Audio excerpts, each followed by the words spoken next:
Subscribe now and press the bell icon. Never miss an update. Okay, so dear student, SSC JEE के previous year में question आया हुआ, बल्कि कई questions आए हुए, उसमें से एक स्टैंडर्ड क्वेश्चन मैं ले रहा हूँ जो रीड आउट कर रहा हूँ। इसको बेसिकली अभी जो मैंने कॉन्सेप्ट बताया आपको कंपोजिट बार में कैसे स्ट्रेस फाइंड कर सकते हैं, उसी पे बेस्ड ये डिटो क्वेश्चन है, आप आसानी से इसको सॉल्व कर सकते हैं। ये देखो क्वेश्चन क्या कह रहा है, क्वेश्चन कह रहा है कि a steel rod of cross sectional area 2000 mm square and two brass rods each of cross sectional area of 1200 mm square together support a load of 500 kilonewton as shown in the figure, right? Find the stresses in the rods.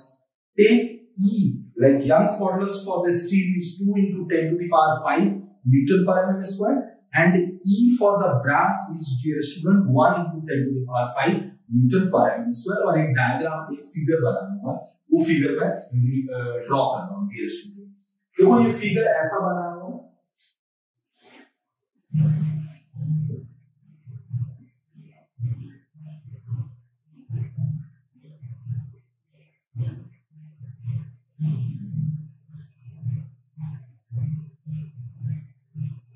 ये unequal length का case है dear student. अच्छा question है और 3 बार भी है, तो 2 से ज्यादा होने पे वैसे भी थोड़ा सा कैलकुलेशन बढ़ जाता है। और ये क्वेश्चन अच्छा क्वेश्चन है, इसलिए मैं ये लेके आपको समझा रहा हूँ। सो ये 3 बार है बेसिकली, ये तो दोनों जो लेफ्ट और एक्सट्रीम राइट में जो बार है ये ब्रास का बार है डियर स्टूडेंट। ये क्या है? ब्रास है, ये ब्रास मटेरियल का बार है। और अंदर ये वाला जो है ये बेसिकली इसके हैचिंग को मैं थोड़ा सा पैटर्न को चेंज कर देता हूं टू मेक इट डिफरेंशिएट कि ये स्टील का है।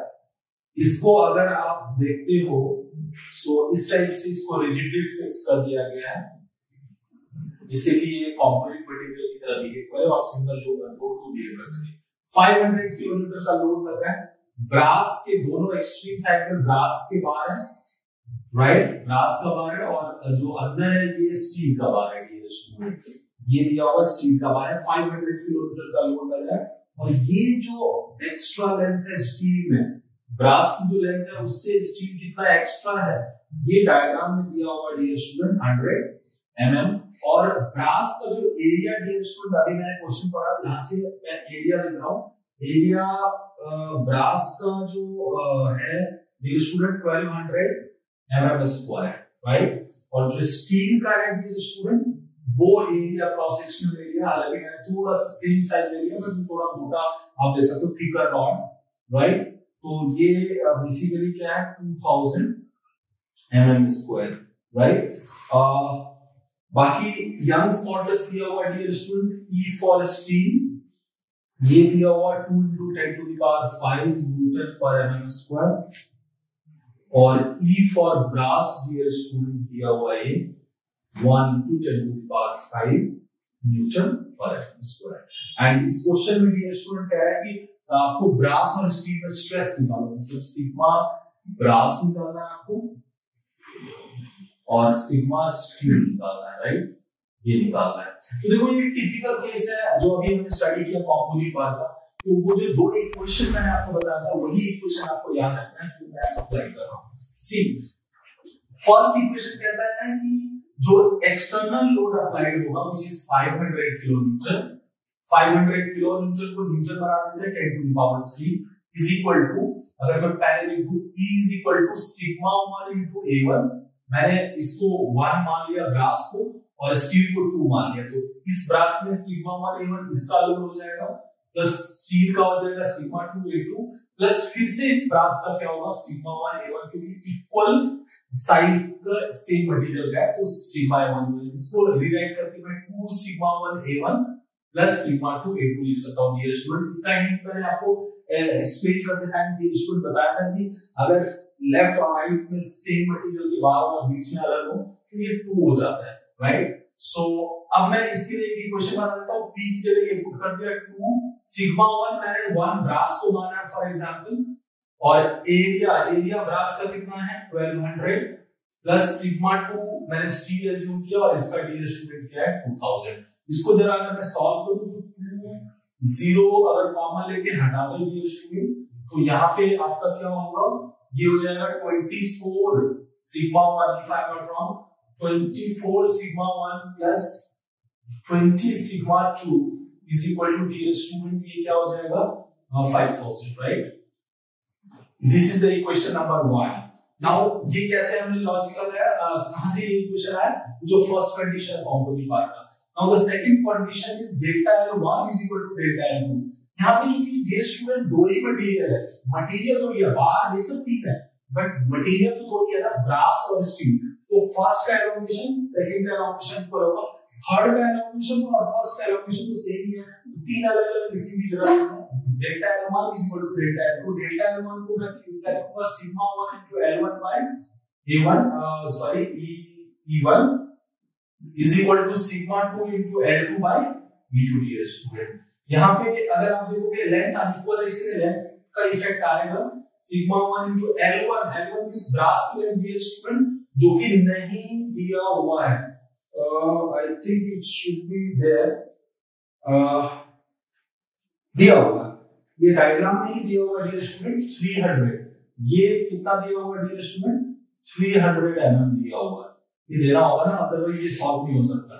सो सिग्मा 1 into L1 की जगह 300 by E1 dear student, E1 मतलब ब्रास का 1 into 10 to the power 5, वो यूनिट सारी चीजें सेम दी हुई है तो हमें कोई प्रॉब्लम नहीं है, बस खाली किलो न्यूटन को मैंने न्यूटन में कन्वर्ट करा था, बाकी सब कुछ एज इट इज चल रहा है। Sigma 2 we have to find L2 is how much, L2 steel की लेंथ कितनी हो जाएगी डियर स्टूडेंट 300 plus 100 400 राइट।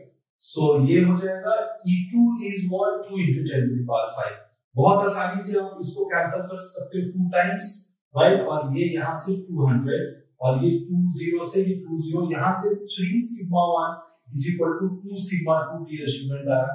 यहाँ से अगर आप सिग्मा 2 निकालते हो तो 3 by 2 सिग्मा 1 डियर स्टूडेंट हो जाएगा, which can be written as 1.5 sigma 1.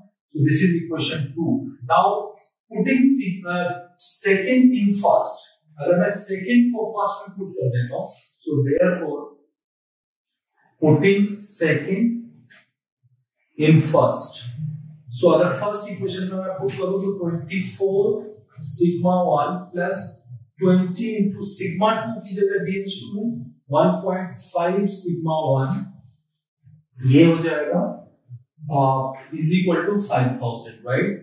अगर मैं इसको सॉल्व कर दूं तो 24 सिग्मा 1 प्लस ये क्या हो जाएगा डियर स्टूडेंट 30, ये हो जाएगा 30 सिग्मा 1 इज इक्वल टू 5000। अगर मैं इसको लूं तो ये हो जाएगा 54 sigma 1 is equal to 5000। So sigma 1 is equal to dear student क्या हो जाएगा 5000 by 54 एंड ऑब्वियसली यूनिट क्या बनेगी डियर स्टूडेंट न्यूटन पर mm square. So now your answer is this, इसको सॉल्व कर लेना कैलकुलेटर से, और सिग्मा 2 सिमिलरली क्या हो जाएगा, सो देयरफॉर सिग्मा 2 क्या हो जाएगा, तो सिग्मा 2 क्या है 1.5 times, so 1.5 into 5000 by 54 Newton पर mm स्क्वायर डियर स्टूडेंट। ये दो आंसर हो गया, ये बेसिकली सिग्मा 2 स्टील का आंसर है, स्टील का स्ट्रेस है, और ये बेसिकली ब्रास का है डियर स्टूडेंट। तो आप यहां से क्लियर है कि जो स्टील है जिसकी यंग्स मॉडुलस ज्यादा है लाइक ब्रास से जस्ट डबल है, तो इसके अंदर जो स्ट्रेस डेवलप होगा वो ज्यादा होगा। ऑब्वियसली ये होना भी चाहिए क्योंकि एक तरह से आप भी एज्यूम कर सकते हो कि एक फैमिली है इसमें ये मेंबर जो है ये इसके अंदर ज्यादा स्ट्रेंथ है क्योंकि इसकी यंग्स मॉडुलस ज्यादा है। तो अगर ऊपर से कोई लोड आएगा तो ऊपर से आप इसको ऐसे एनालॉजी क्रिएट कर सकते हो, तो ऊपर से कोई भी प्रॉब्लम आएगी तो फैमिली मेंबर जिसके अंदर ज्यादा कैपेबिलिटी है बेसिकली उसको ज्यादा स्ट्रेस को झेलना होगा, ज्यादा प्रॉब्लम को एड्रेस करना होगा। तो वही यहाँ पे भी हो रहा है, स्टील का यंग्स मॉडुलस ज्यादा होने की वजह से क्योंकि ये एक सिंगल फैमिली की तरह कंपोजिट मटेरियल बिहेव कर रहा है, तो स्टील का यंग्स मॉडुलस ज्यादा है तो स्ट्रेस भी उसमें ज्यादा है, और ब्रास जो कि यंग्स मॉडुलस था तो उसके अंदर कम स्ट्रेस है, मींस तभी जाके वो एज अ होल सेफ रहेगा।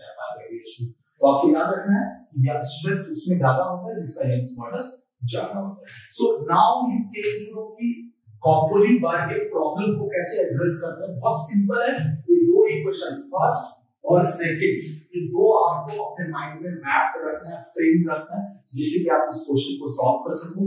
इसके अलावा मैं आपको सजेस्ट करूंगा कि इस क्वेश्चन का आंसर आप मुझे शेयर करो बेसिकली, और इसके स्टेप्स में बहुत ज्यादा कुछ है नहीं, इसमें बहुत कुछ ज्यादा आपको बताने की जरूरत है नहीं, क्योंकि इसका जो डेरिवेशनल अप्रोच है, इसका जो कॉन्सेप्ट था वो मैं पहले कॉम्पोजिट बार को एक्सप्लेन करते टाइम बता दिया, तो उसी वजह से मैथमेटिकल एप्लीकेशन है। और मैं आपको सजेस्ट करूंगा कि आप एसएससी जेईई के प्रीवियस ईयर के कई क्वेश्चंस हैं जो मेरे पास अवेलेबल है इसमें बेसिकली इस टॉपिक के क्वेश्चन आए वो सबको आप सॉल्व करो।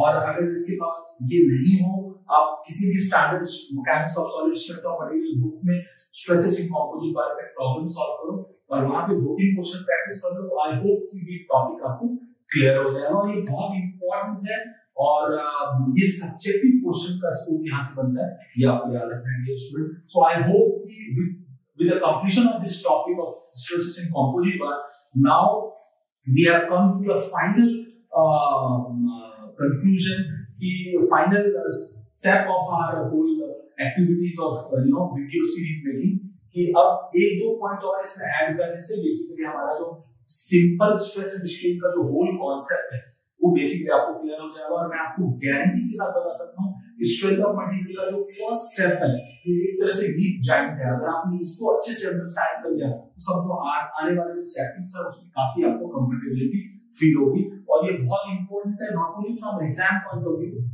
But from concept point of view to.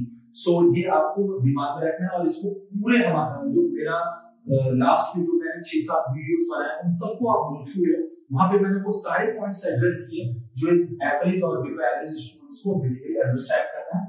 और मैंने कोशिश करी है कि इसको थोड़ा एलेबोरेट करें, बिकॉज आपको मैं अज्यूम कर रहा हूँ कि ये जो वीडियोस है वो बेसिकली हमारा जो मेन टारगेट है वो एवरेज और बिलो एवरेज स्टूडेंट के कॉन्सेप्ट्स को रेज करें, उसकी कॉन्सेप्ट्स और कंफर्टेबिलिटी को रेज करें towards this strength of material और mechanics of solid substance. I hope कि आपको ये सारे वीडियोस पसंद आएंगे और आप कमेंट के थ्रू हमें शेयर कर सकते हो। And that's all for today, thanks a lot, thank you.